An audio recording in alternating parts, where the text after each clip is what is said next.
"Wilson, you should have known better."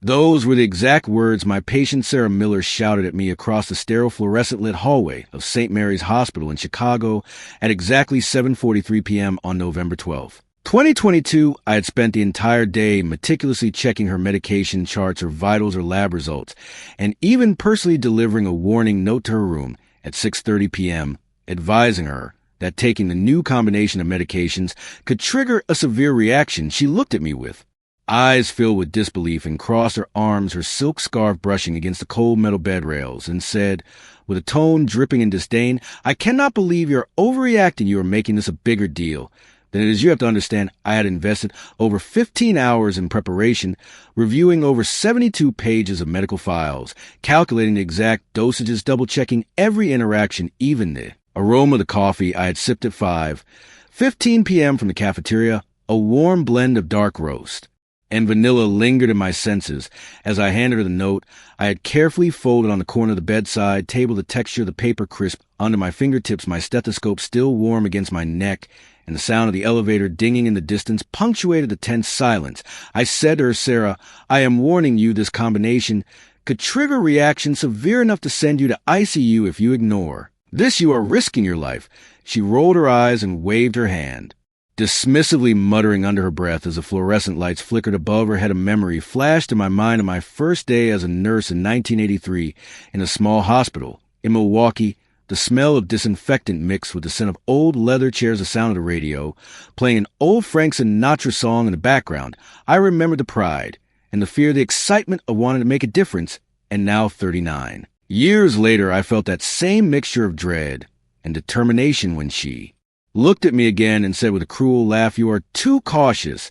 This is nothing to worry about." I had exactly 15 minutes before the night shift took over to ensure she understood the gravity of her situation, and I could not stand by and do nothing. The hallway was quiet, except for the distant beeping of a heart monitor and the muffled voices of nurses discussing their rounds, the cold tiles beneath my shoes grounding me in reality, and the dim glow of the emergency exit sign casting shadows on the pale green walls around us. I felt every second ticking like a drumbeat, counting down to potential disaster. I whispered to myself, remembering the countless patients I had warned before who ignored the signs and ended up in critical care. This was different, because I knew the exact risk the combination of medications she was taking, the allergy she had disclosed only 2 weeks ago. The calculations were precise. I could see the tension in her jaw, her hands gripping the blanket as if it could protect her from the consequences she was about to face. I stepped closer, leaning slightly forward to show her the sincerity in my eyes, and said, "Sarah, if you take even a single tablet from this combination tonight, you might not wake up in the morning." She looked at me incredulously and muttered, "I do not need you to scare me."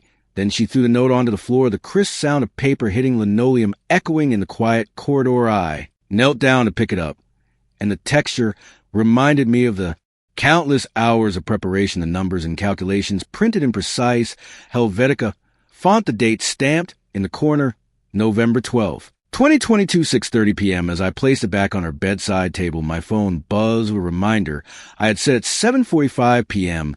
to call the pharmacist and double-check everything. My heart raced, the fluorescent lights above us casting long shadows, making the hospital corridor feel endless. I took a deep breath, the smell of antiseptic filling my nostrils, and whispered to myself, "You will see, Sarah, you will see what happens if warnings are ignored." I turned to the camera, imagining this moment being witnessed by every nurse, doctor, and family member who had ever felt powerless in the face of stubbornness and negligence. I said out loud, as if narrating a story that must be remembered if you have ever warned someone, and they ignored you if you have ever faced disbelief after doing everything by the book. Comment below, share your story, because what happened in the next 15 minutes would change everything forever. I had always been a kind of nurse who went beyond the clock, my shifts often lasting 12, 14 hours with very little break, sometimes eating a cold sandwich at 3:17 p.m. while monitoring 3 patients at once in the bustling hallways of St. Mary's Hospital, Chicago. I remembered when I first moved here from Milwaukee in 1985 with nothing but $2.367 in savings and a dream to make a real difference in people's lives. I had spent months volunteering at the local community clinic, learning every procedure, memorizing every medication interaction, calculating risks and dosages in my head long before they were written down. The smell of antiseptic soap mixed with the faint scent of hospital-grade linen became comforting like an old familiar song, and I often joked with the night janitor about how the squeak of the cleaning cart wheels was my metronome for life. And even then I took note of every detail, even the texture of the pillowcases, the hum of the fluorescent lights, and the aroma of the cafeteria. Coffee brewed fresh at 5:15 a.m. for early shift staff. I had saved up over 3 years, $21, $763.84, not for myself, but to fund a small charity for patients who could not afford medications or treatments. I had given countless rides to elderly patients whose families could not pick them up after discharge, remembering their eyes filled with gratitude and their hands gripping mine tightly as we navigated the cold sidewalks of Lake Shore Drive in December. I had spent over 72 hours just preparing the exact warning note for Sarah, calculating precise risk percentages and possible reactions, every possible variable accounted for her age 67, her history of hypertension, her previous allergy reactions to sulfa drugs, and her most recent blood work from November 10th. 2022 showing elevated liver enzymes. All these details I had compiled into a single note folded neatly on the corner of her bedside table that felt icy to the touch as my fingers lingered over the cold metal rails of her hospital bed. Contrasting with the warmth of my palm, I had expected that my effort would be met with at least acknowledgement, if not gratitude. But the first signs of disrespect came subtly. Her nurse assistant, who had worked there for 2 decades, made a snide remark about my caution and whispered to another colleague, "I am too old-fashioned," she laughed under her breath, while Sarah rolled her eyes and flicked the blanket with her fingertips as if brushing away an annoyance. I had ignored these small signals, at first assuming they were mere quirks, until the blatant dismissal at 7:43 p.m. reminded me that my work was not being respected or understood. The weight of decades of dedication suddenly felt heavier. The echo of my footsteps on the sterile linoleum hallway reminded me that my investment of time, energy, and emotion was slipping through my fingers, and the faint hum of the ventilation system mixing with the distant chatter of the night shift created a background symphony of tension and anticipation. I remember my childhood in Milwaukee, the smell of my mother's fresh bread baking in the oven on Sunday mornings, the creak of the wooden floorboards in our small living room, the jingling of the ice cube tray as we made summer lemonade, and the excitement of listening to the Beatles on the small transistor radio. My life had always been about attention to detail, commitment, and care, and yet here I was facing open disregard for every ounce of effort I had invested. The fluorescent light above flickered briefly as I looked down at the neatly written note I had placed there at 6:30 p.m., my hands lingering on the edges. I felt the weight of my responsibility pressing against my chest, knowing the outcome depended on whether Sarah understood the gravity of her situation. I whispered quietly to myself, thinking of the countless patients I had cared for over 39 years of nursing, and realized that this was the moment that would define not just my night, but the very meaning of every hour I had spent preparing every calculation, every note, every word of warning. And as the hallway lights cast long shadows stretching toward the emergency exit, I said to myself, "You have done all you can now. The rest is up to them." The distant hum of the vending machine in the lounge, the faint smell of disinfectant, and the cool metal of the bed rails grounded me in the reality that preparation and dedication often clash with human stubbornness.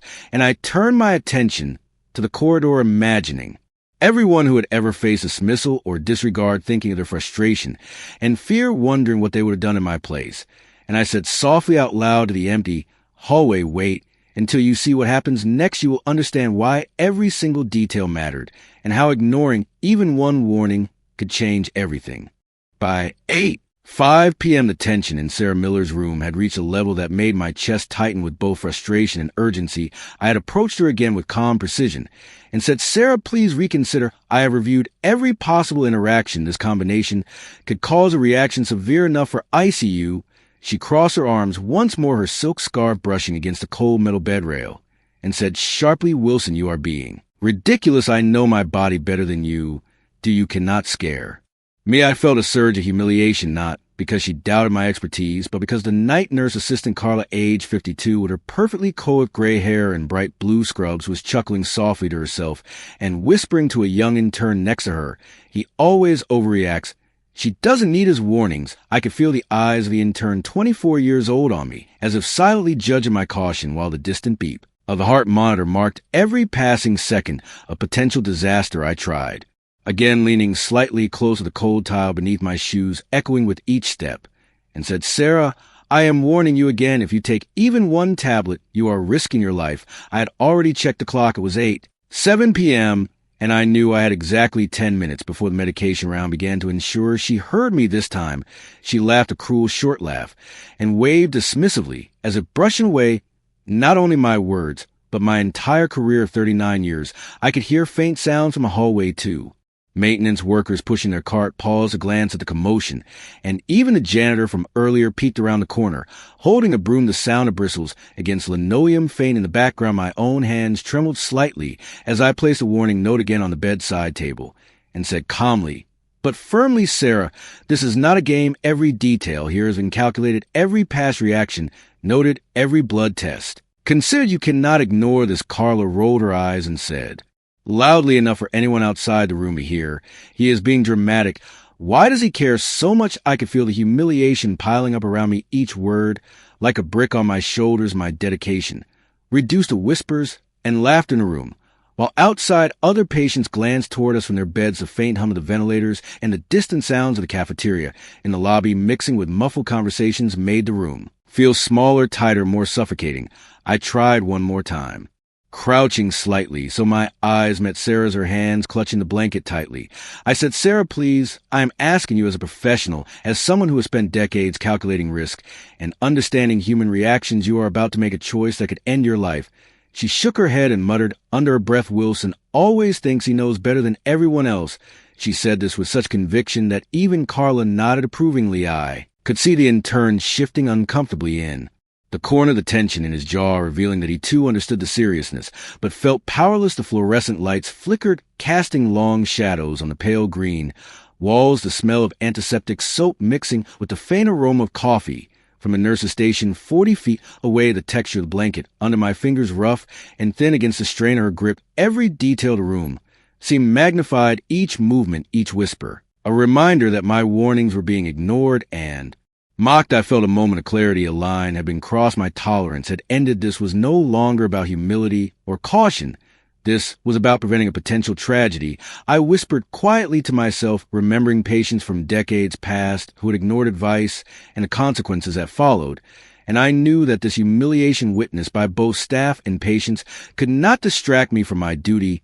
The faint echo of a pager in the hallway, the distant laughter of Carla, and the slight creak of the elevator doors opening down the hall, every sound punctuating the intensity of the moment. I looked at Sarah and said in a low, calm voice, "This is your final warning, one tablet, and you risk your life." She stared at me for a long moment, the room silent, except for the subtle hum of the oxygen machine. And then Carla laughed loudly again. I felt the presence of witnesses outside the room, the janitor, the maintenance workers, even a patient in the opposite bed raising a hand to point a phone camera at the door, every second stretching longer as the weight of indignity pressed on me. Yet beneath it all a calm determination grew. I would not back down. I would not let decades of preparation be mocked. I would not allow the consequence of neglect to unfold unchecked. And as the clock ticked 8:14 p.m., I whispered to myself, what would you do if faced with this level of ignorance? If you had prepared every calculation, every warning, every note for nothing? Imagine the injustice.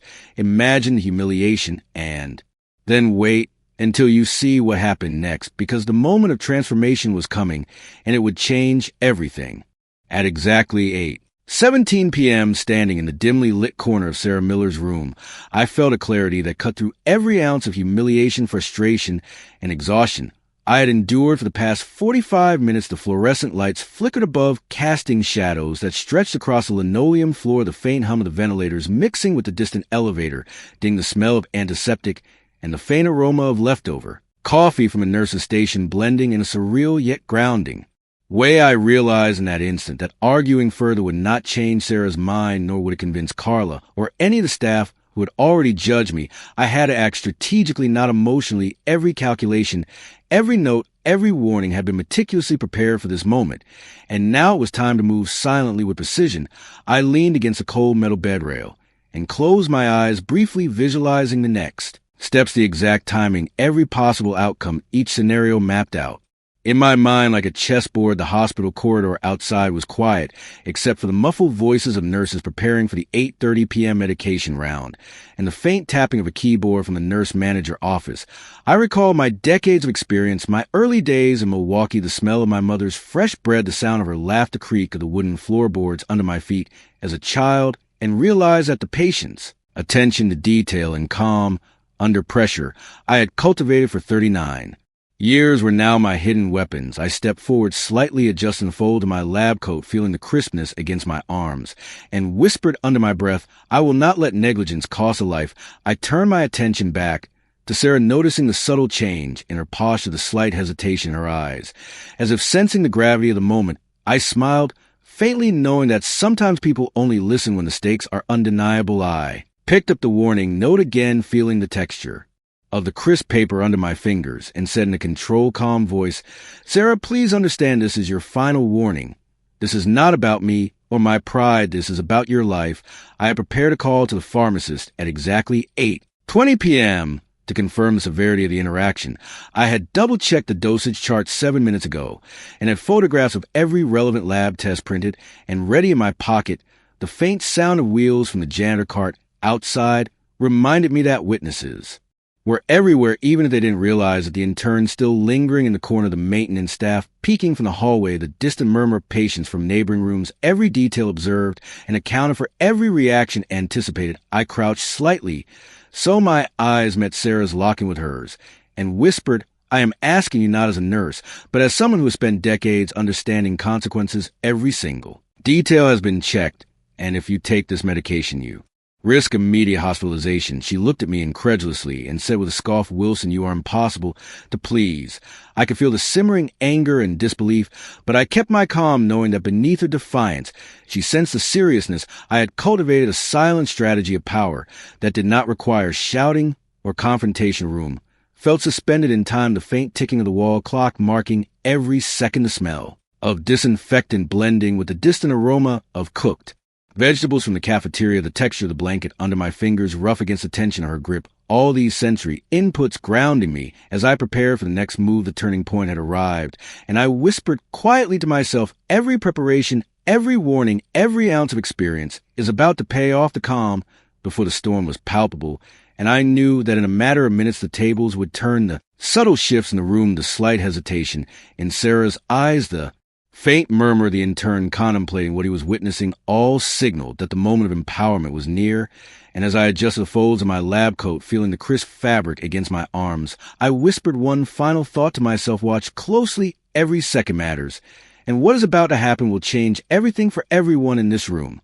At exactly 8:23 p.m., I reached into my coat pocket and pulled out the folder I had prepared with photographs, lab results, and official pharmacy confirmations. The crisp texture of the paper against my fingertips grounding me in the moment, the faint hum of the ventilator, the distant murmur of the cafeteria staff, and the subtle squeak of the janitor's cart outside, all fading into the background as I carefully laid out each document. On the bedside table, I said calmly, "Sarah, I want you to look at these. These are the lab results from November 10th, 2022, the pharmacist confirmation at 8:20 p.m., and every note I have made about your allergies and potential reactions." She looked down at the papers, her eyes widening slightly, the silk scarf around her neck shifting.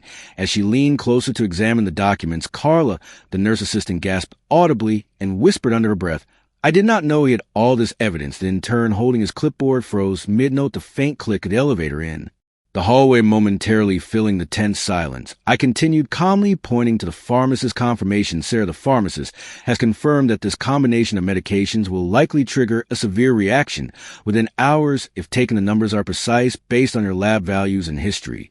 She swallowed hard, her lips parting slightly, the hum of the oxygen machine rising and falling in the rhythm of her shallow breast, the faint smell of antiseptic filling the air around us. I could see the realization settling over her face, the defiance fading into concern, the subtle trembling in her hands as she clutched the edge of the blanket, the realization that the risk was real and imminent. Carla stepped back, her jaw slack, the faint murmur of the intern confirming notes to himself audible as he whispered, "Sarah, please reconsider."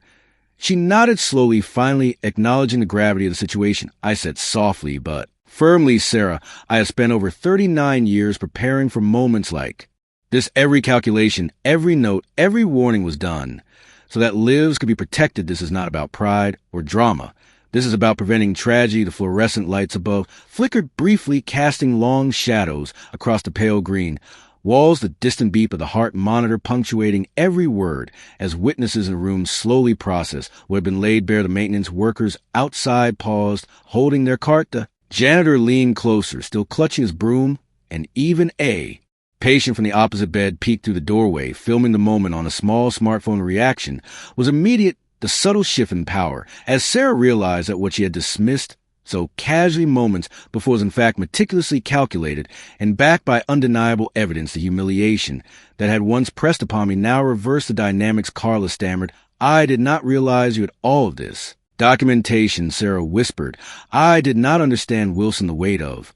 Authority in the room shifted palpably. The precise numbers: $21, $763.84 saved for patient care.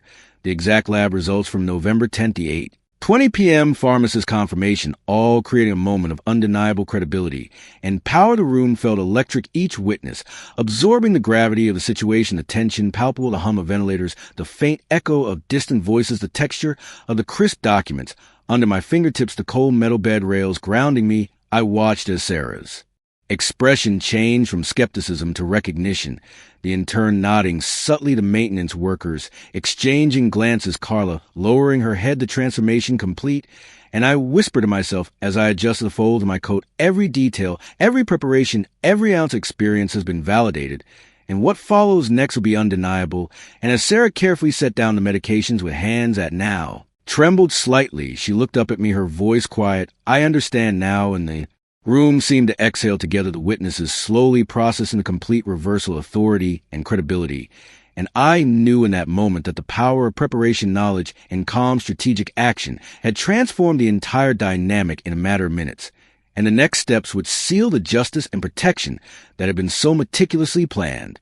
At exactly 8:31 p.m., the hospital room felt charged with an energy that had been absent only minutes before. The hum of the ventilator and the distant elevator ding now punctuated the shift in authority. As Sarah Miller carefully set the medications back onto the locked hospital cart, her hands trembling slightly, the crisp folds of my carefully prepared documents still in my pocket, reminding me of the preparation that had led to this moment. Carla, the nurse assistant who had mocked my warnings just 20 minutes ago, now stood frozen near the doorway. Her jaw slacked, the faint clatter of the maintenance cart wheels echoing softly as the two workers outside paused to witness the scene. The intern in the corner whispered quietly, "I cannot believe yet all of this." I felt a surge of vindication, not out of pride, but because the imminent danger had been averted. I walked calmly to Sarah's bedside, the linoleum cold beneath my shoes, the pale green walls reflecting the fluorescent light in a harsh but honest glow. I said softly, "Sarah, by following the evidence and the warnings, you have protected yourself tonight. You have avoided what could have been a severe reaction. The smell of antiseptic and the faint aroma of coffee from a nurse's station, mixing with the subtle were the heart monitor in the background, each detail grounding the reality of what had just occurred outside the room." Murmurs of approval began to ripple through the hallways. The janitor leaned on his broom, smiling faintly. The maintenance workers exchanging glances, the intern nodding in quiet respect. Even Carla stepped back further, lowering her head. She muttered softly, "I did not realize I had underestimated you." At that exact moment, I felt the full weight of justice being served in real time. The preparation, the warning, the documentation had reversed the power dynamic completely. The stakes had been high, and the outcome undeniable. Sarah's compliance and acknowledgement of the danger validated every calculation, every note, every moment of effort over decades. I could see the relief wash over her face, the subtle exhalation of breath, the slight trembling in her shoulders softening as she realized she had been spared from a serious health event. I said calmly, "Sarah, you have done the right thing." And as the words left my mouth, a wave of satisfaction spread through the room, not from revenge, but from the tangible result of protection and justice. The faint beep of the heart monitor, the distant voices of night shift nurses preparing their rounds, the subtle hum of the ventilation system, even the creak of the elevator doors down the hall, all seemed in harmony with the restored balance. The hospital corridor outside gradually filled with whispers of what had occurred. The intern quietly filming notes on his phone, janitor exchanging stories with the maintenance workers, Carla quietly approaching and muttering apologies. The room had shifted from a sight of humiliation and dismissal to a place where meticulous preparation and strategic action had enforced justice in real time. I watched as Sarah carefully held the documents and whispered softly, "Thank you, Wilson." I understood now, and in that moment the energy in the room shifted permanently. The past 39 years of dedication had been validated, the meticulous calculations, the exact pharmacist confirmation. At 8:20 p.m., the lab results from November 10th. The $21,763.84 saved for patient care, every detail, had culminated in a tangible outcome. The consequences immediate, undeniable, and witnessed by everyone present. The subtle tremble in the hands of those who had mocked the warnings, the quiet nods of respect from the intern, the cautious glance from Carla, the distant hum of approval and acknowledgement across the hospital halls, all signaled that the tide had turned and justice had been enacted in a way that could never be ignored. And as I straightened my coat, feeling the crisp fabric against my arms, I whispered quietly to myself, every warning, every preparation, every ounce of experience has led to this moment. And what follows next is a reflection and transformation that will carry this lesson far beyond this room. By 8:45 p.m., the hospital room had shifted from a tense battleground to a place of quiet, understanding. The fluorescent lights above casting a steady glow, the faint hum of the ventilator, the distant echoes of nurses preparing rounds blending into a rhythm that felt almost celebratory. I watched as Sarah Miller carefully set the medications back into the locked cart, her hands steadying the previously trembling fingers. The crisp texture of my prepared documents, still warm from handling, and the faint aroma of antiseptic lingering in the air, all reminding me of the precise effort that had led to this moment. I took a deep breath, the cold linoleum under my shoes grounding me as I reflected on the journey that had brought me here, the 39 years of nursing, the countless hours reviewing lab results, the $21,763.84 saved for patient care, every meticulous detail, every personal sacrifice, all culminating in a single night where preparation, knowledge, and calm strategic action had prevented a tragedy. I looked at Sarah and said softly but firmly, tonight was about more than a warning. It was about understanding the power of diligence, the value of listening, and the importance of respecting expertise. She nodded slowly, her eyes reflecting comprehension and gratitude. The faint whir of the ventilation system and the distant echo of voices in the hallway punctuated the way of the lesson learned. I turned slightly to the witnesses, the intern who had quietly filmed the event, the janitor leaning on his broom, the maintenance workers watching from the corridor, even Carla, the nurse assistant who had mocked me earlier, and said quietly to all of them, every detail matters, every preparation counts, and every voice of warning deserves to be heard. The energy in the room shifted palpably, the humiliation of earlier replaced by a collective respect, the intern's nods, the cautious glance from Carla, the subtle smiles from the maintenance workers, all affirming that the lesson had been understood.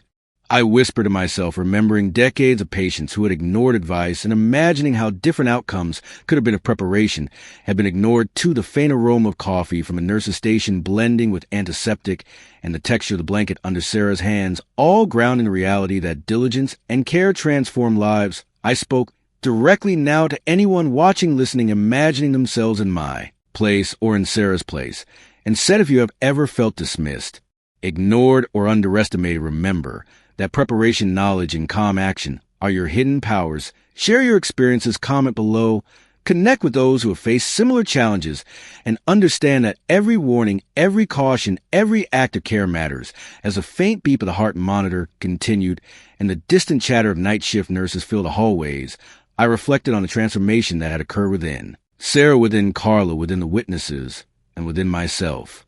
The shift from ignorance to understanding, the reversal of power through evidence and calm strategic action, a reminder that even when dismissed, the truth and diligence always prevail. I added softly to the camera, to those watching this story, if this inspired you, if it reminded you of a time when your diligence was questioned, share this video with someone who needs to hear it. Subscribe to stay connected, activate the notification bell to never miss a moment of lessons learned, and comment below your own experiences so we can grow together as a community of respect, care, and preparedness. And as the faint flicker of the fluorescent light settled into steady glow, I whispered finally and with conviction, remember, every warning, every preparation, every ounce of care matters. And never let your expertise be ignored, because what you do can literally save lives.